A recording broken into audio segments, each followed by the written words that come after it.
Makanya jamaah, jangan jauh-jauh dari majelis yang baik seperti ini. Jangan jauh-jauh dari ulama dan jauh orang soleh. Jangan jauhi tempat. Ini memang benteng akhir zaman, benteng terakhir seperti ini sudah. Kita duduk, kita harus atur jadwal kehidupan kita. Kalau tidak, orang yang di luar sana diombang-ambingkan oleh fitnah, diombang-ambingkan oleh arus, dan mereka ikut dengan arus.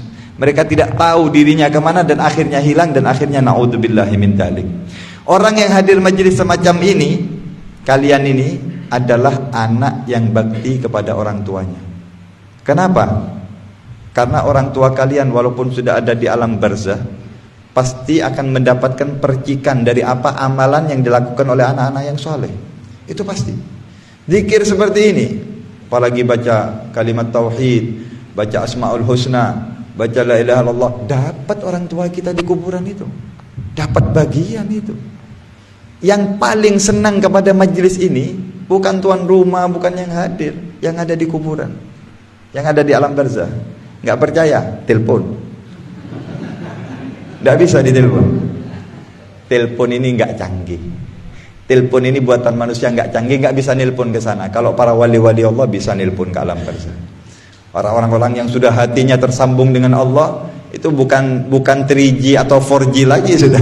Itu sudah tembus kepada Allah, bisa ketemu dengan orang yang ada di alam kubur. Berapa banyak kisah-kisahnya orang ingin bertemu dengan alam kubur, orang mimpi dengan para leluhurnya, mimpi Nabi Muhammad SAW, mimpi orang-orang soleh. Banyak, itu nyata, ada ya. Walaupun orang nggak percaya, tapi itu ada. Kenapa? Bacaan yang kita baca itu, kita yang masih hidup belum mengetahui nilainya bacaan yang dibaca. Ada satu orang meninggal, dia punya anak masih kecil. Ini di zaman Nabi Muhammad SAW.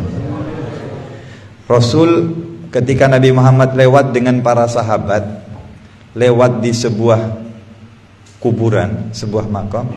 Ketika lewat, Nabi mengatakan, ini kuburan baru masih ya.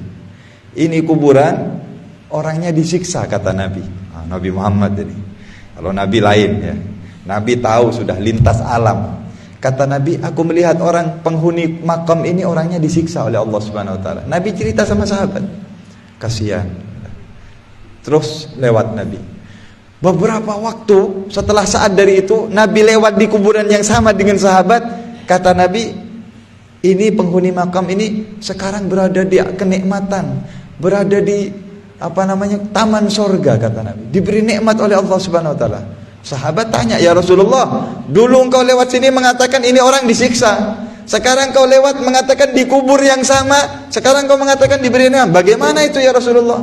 Gimana ceritanya? Ini kan sudah mati. Kalau dia memang orang kafir, mati maksiat, kok bisa diberi nikmat sekarang, kok bisa berubah? Kata Nabi, saya nggak tahu. Sebentar nanti kalau ada malaikat Jibril, saya akan tanya kepada malaikat Jibril, apa sebabnya ini kuburan kok dulu disiksa, sekarang kenapa diberi nikmat? Setelah itu Nabi datang malaikat Jibril, Nabi matur, tanya, Jibril, itu kenapa kuburan itu dulu disiksa, sekarang diberi nikmat oleh Allah? Kata Jibril, aku akan bertanya kepada Allah, saya nggak tahu. Saya akan matur kepada Allah Subhanahu Wa Taala. Malaikat Jibril bertanya kepada Allah. Setelah bertanya kepada Allah, dijawab oleh Allah. Lalu Jibril menjawab kepada Nabi Muhammad SAW.